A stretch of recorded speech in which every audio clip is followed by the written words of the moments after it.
I'm a sophomore studying psychology. Hi, I'm Caleb Cooke. I'm a sophomore studying religious studies.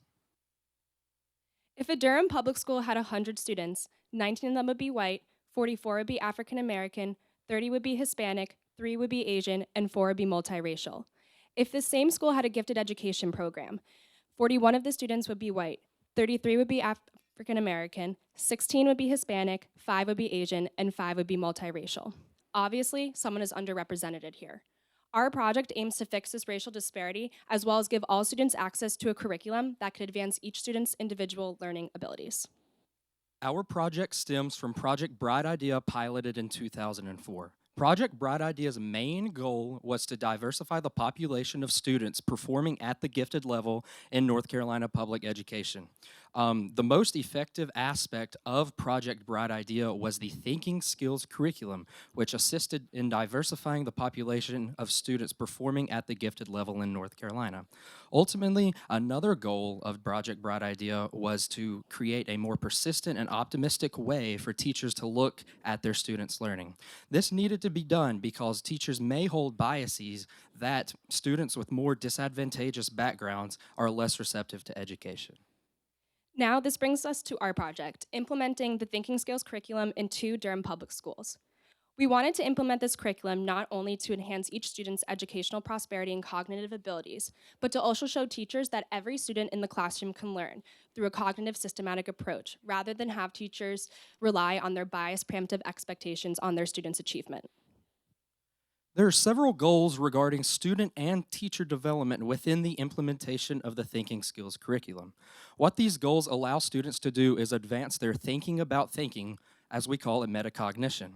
Several of these goals include cooperation and thinking together, speaking in full sentences for the entire class period, and discussing with peers matters at hand. What this allows students to do is identify how they learned what they learned, all advancing their skill of metacognition.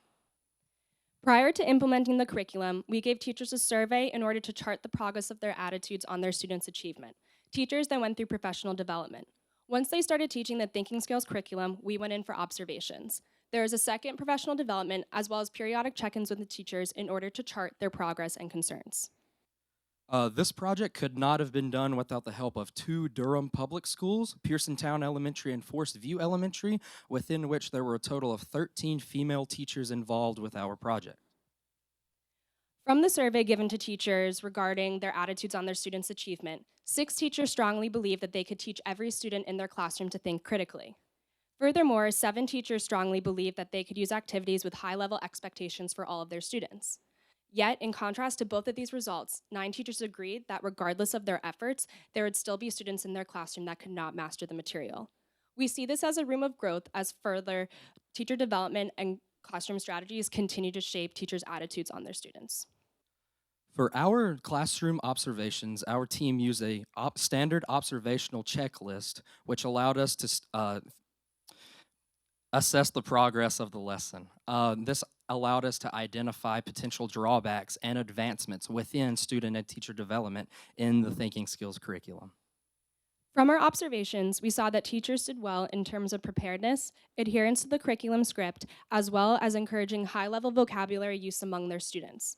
Some challenging areas for the teachers included using an essential question for each lesson, as well as prompting their students to think critically with one another.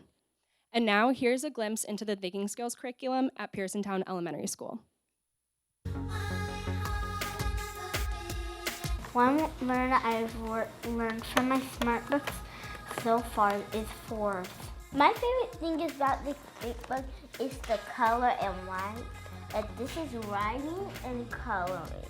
Metacognition is when you're thinking about your thinking. Is when you're thinking about your thinking. Great job. So these are not equal.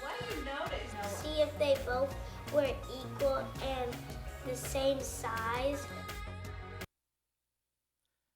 Our future plans include expanding the thinking skills curriculum so that students may have exposure to it for several years.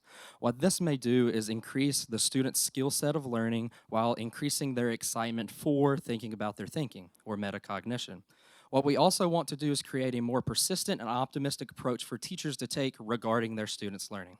We hope that Durham Public Schools will see the thinking skills curriculum as a viable way to move forward. And thank you. This is our team.